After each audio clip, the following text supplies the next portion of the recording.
Hello, everyone. Today, let's talk about the most notorious crime boss in modern-day Shaanxi.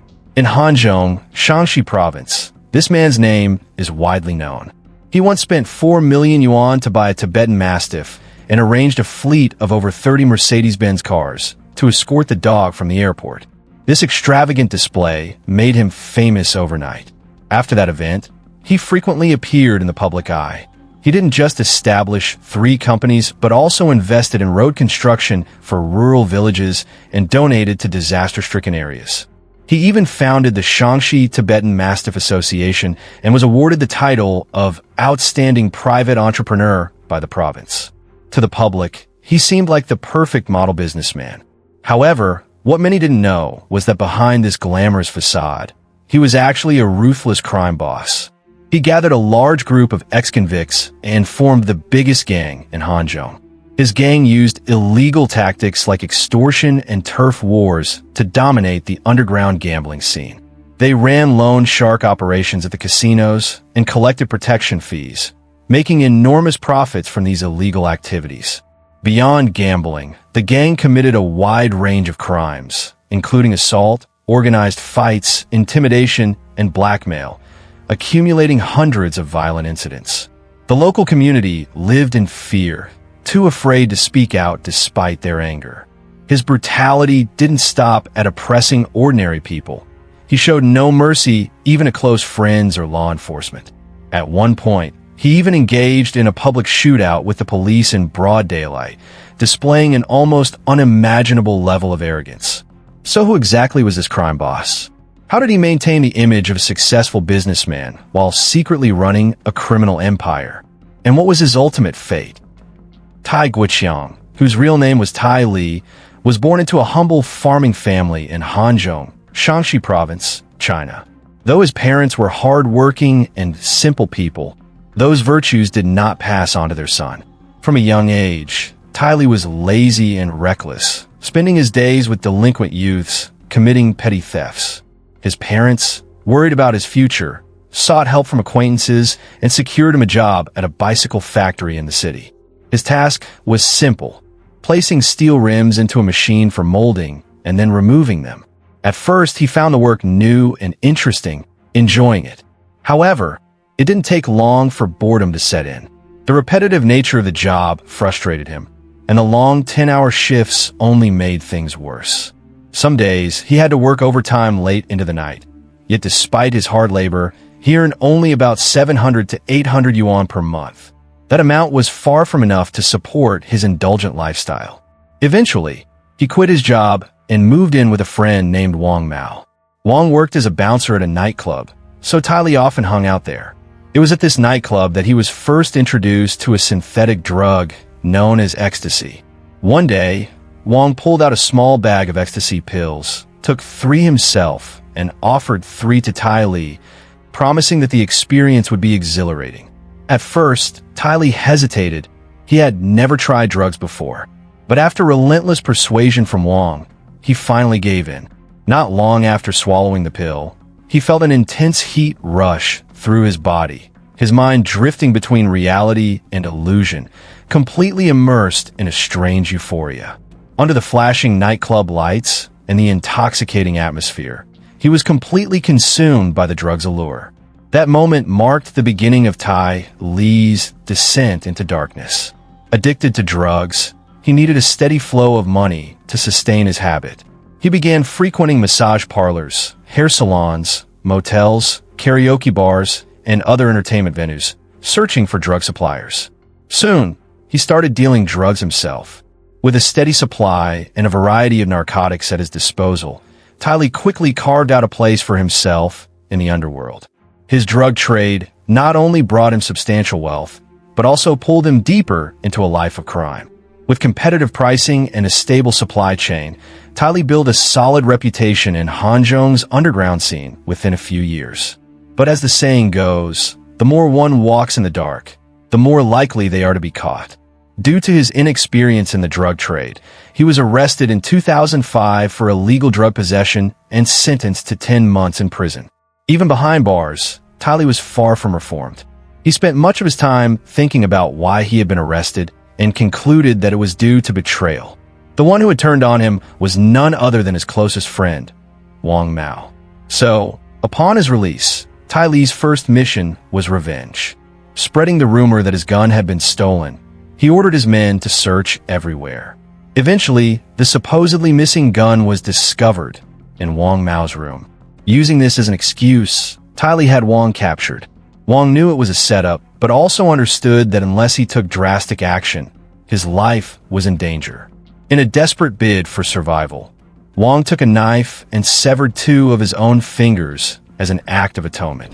This incident not only cemented Tai Li's authority in the underworld, but also greatly expanded his influence. More and more followers pledged loyalty to him. However, as his organization grew, so did the challenges of managing it. To maintain discipline, Tai Li imposed strict rules within his gang. Drug use, infighting, and gambling were all strictly forbidden. Those who broke the rules faced severe punishment. Minor offenders were sent to his Tibetan Mastiff farm to care for the dogs, while serious offenders were subjected to brutal interrogations and beatings. The irony was that Tai Guoqiang, the man who set strict rules for his gang members, was himself a drug addict and deeply involved in the very crimes he forbade others from committing. Although Tai banned gambling among his followers, he made a fortune from it after being released from prison. No longer satisfied with the profits from drug dealing, he shifted his focus to extortion and loan sharking at underground casinos. He ordered his men to collect protection fees from gambling establishments and lend money at exorbitant interest rates. If the casinos or debtors failed to pay or fell behind on payments, Tai would resort to violence to recover the money. On one occasion, a newly opened casino in Lantian County, Xi'an, refused to pay protection fees, claiming they had backing from another gang. Upon hearing that someone dared to challenge his authority, Tai immediately gathered over 50 men and drove more than 20 cars to the casino. As soon as they entered, his gang began smashing everything in sight and ruthlessly beating people. They not only destroyed the entire interior of the casino, but also wrecked multiple vehicles in the hotel's parking lot, causing gamblers to flee in panic.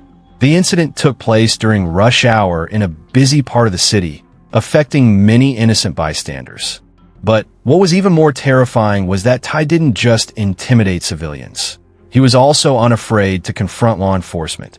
In another incident in 2008, Tai received a report from his men that a rival gang had come to a casino under his protection to demand their own cut.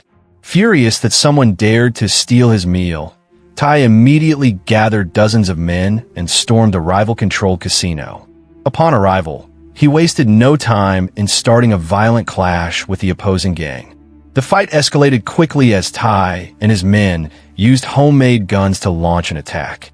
Caught off guard by Tai's recklessness, the rival gang panicked and had no choice but to call the police.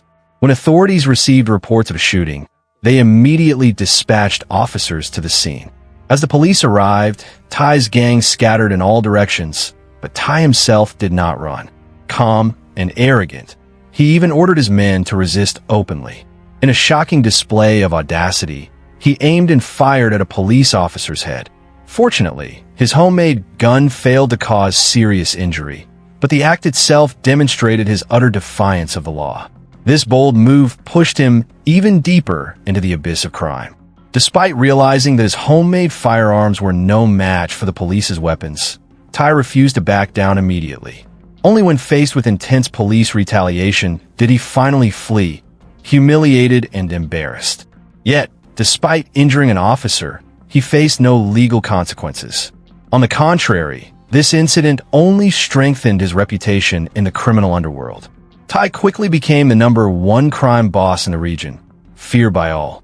His subordinates, empowered by his notorious reputation, became even more reckless. Anyone who displeased them was subjected to brutal beatings. As his organization grew larger and more powerful, Tai sought to cleanse his public image.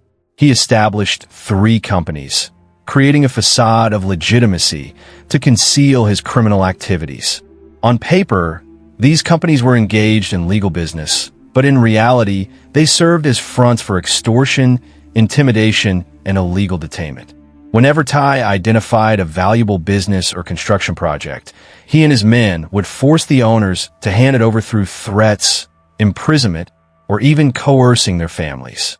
Those who refused to comply faced severe punishment until they had no choice but to surrender their assets to him. Though Tai was already infamous for his brutality, the event that truly catapulted him to widespread fame was his extravagant purchase of a Tibetan Mastiff. On September 9, 2009, he traveled to Yushu in Qinghai and spent 4 million yuan on a Tibetan Mastiff named Yangtze River No. 2. Everyone who knew Tai was aware of his obsession with Tibetan Mastiffs. To showcase his passion, he even founded the Shaanxi Tibetan Mastiff Association, appointing himself as its president. During a visit to Yushu, Qinghai, Tai came across a female Tibetan Mastiff he found impressive. While arranging for her to mate, he discovered an extraordinarily rare breed of Tibetan Mastiff. The sight of the dog left Tai ecstatic. For over half a month, he used every means of persuasion until the owner finally agreed to sell it to him for 4 million yuan. On September 9th, at 2 p.m., Tai arranged a grand convoy of 30 luxury Mercedes-Benz cars, each adorned with red flowers, to parade from Xi'an to Xi'an Xianyang International Airport to welcome the dog. The extravagant motorcade drew massive public attention. By 4 p.m., as the Tibetan Mastiff landed, it received a reception worthy of a celebrity. Camera flashes flickered endlessly, with journalists and onlookers focusing their lenses on the million-yuan dog. The Mastiff, seemingly unfazed by the crowd, walked confidently through the airport, gazing at people with a friendly demeanor. After over an hour of photo shoots at the airport, the 30-car convoy escorted Tai's prized Tibetan Mastiff away in a spectacular fashion. The incident quickly became a sensational topic, with the phrase 4 million yuan Mastiff, 30 Mercedes-Benz escort, spreading like wildfire. Tai became an instant media sensation, frequently appearing on television and in news reports. Using his newfound fame as an entrepreneur, Tai took advantage of every opportunity to enhance his public image. He frequently donated money to repair village roads or made generous contributions to disaster-stricken areas. Thanks to these actions, he was even awarded the title of Outstanding Private Entrepreneur of Shaanxi Province. However, no matter how many prestigious titles he received, Tai could not hide the fact that he was a ruthless crime boss. For 15 years, his gang terrorized Xi'an and surrounding regions, spreading fear and disrupting social order. Across 5 cities and 13 counties in Shaanxi, Tai exploited illegal tactics such as casino extortion, property seizures, and orchestrating hundreds of violent crimes. But as the government intensified its crackdown on organized crime, Tai realized that continuing down this path would inevitably lead to his downfall. Determined to escape legal repercussions, he sought to wash away his criminal past. Tai then decided to change his name to Tai Guoqiang, hoping that a new identity would help him rebuild his reputation. However, the name change did little to alter his nature. In disputes, he remained as aggressive as ever, leading his men in luxury vehicles, armed with knives, clubs, and firearms, to intimidate rivals. It wasn't long before people recognized that Tai Guoqiang was none other than the infamous crime boss Tai Li. Despite everyone knowing about Tai Guoqiang's past, no one dared to report him for fear of retaliation. However, as the old saying goes, the net of justice is vast and loose, but no one can escape it. The downfall of Tai Guoqiang began with an incident that seemed insignificant at first. On the night of August 13, 2018, a group of officers from the Wugong police station was conducting a routine night patrol when they noticed something unusual. 17 cars were parked in a remote area, raising suspicions. Sensing something amiss, the officers moved in to investigate. Upon arrival, they discovered a covert underground casino. The men assigned to oversee the operation, members of Tai Guoqiang's gang, immediately panicked at the sight of the police and surrendered without resistance. Initially, the officers believed it was just another illegal gambling case. However, as they interrogated those involved, they realized the situation was far more complex. Their investigation revealed that the gambling ring was linked to a large-scale gang-related brawl. Both incidents were directly tied to Tai Guoqiang's criminal syndicate. With their investigative instincts kicking in, the officers suspected that behind these gambling operations lay deeper economic disputes, potentially leading to acts of violence, illegal detention, and other organized crime activities. After assessing the situation, the police decided to escalate the case. Upon receiving the report, the higher authorities quickly formed Special Task Force 813 to launch a full-scale investigation. Over the next 6 months, as they dug deeper, the officers were shocked by what they uncovered. Tai Guoqiang's gang had been operating across 5 cities and 13 counties for over 15 years. During this period, his organization frequently wielded firearms, knives, and other weapons to engage in large-scale fights, committing more than 100 documented crimes. These included intentional assault, extortion, unlawful detention, and a host of other illegal activities that severely disrupted local society. Once the task force had gathered sufficient evidence, they devised a plan to capture Tai Guoqiang. However, just before they could act, Tai Guoqiang sensed the impending danger. He and his wife purchased plane tickets in preparation to flee the country. Realizing this was their best chance to apprehend him, the police in Wugong orchestrated an ambush at the airport. Yet, to their surprise, after waiting for over 10 hours, from the first to the second day of the Lunar New Year in 2019, there was no sign of any farewell scene. Tai Guoqiang himself was nowhere to be seen. At the airport, officers only saw his wife, Wang Jiabing, being escorted through security by a group of bodyguards. Uncertain whether Tai Guoqiang was nearby, they decided to hold off on making an arrest and continued to monitor the situation. However, even after Wang Jiabing had passed through customs, there was still no sign of Tai Guoqiang. Suspecting that he had detected their presence and aborted his escape plan, officers checked the flight records and found that his ticket had not been canceled. It became clear Tai Guoqiang had used his wife as bait to test the authorities' reaction. With this realization, the police immediately took Wang Jiabing into custody.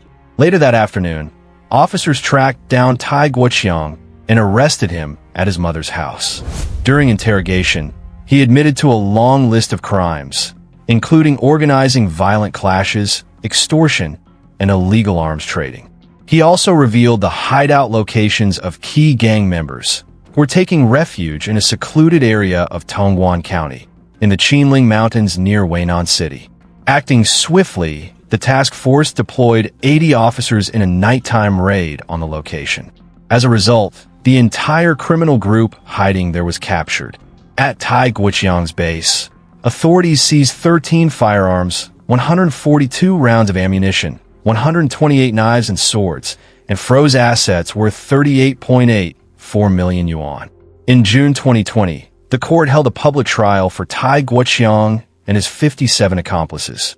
Due to the sheer number of defendants and the massive volume of case files, the trial lasted for 6 days. The prosecution detailed how his gang had terrorized Shaanxi Province for 15 years, committing over 400 documented offenses. On June 30th, the court sentenced Tai Guoqiang to 25 years in prison for 13 charges, including organizing and leading a criminal syndicate and extortion.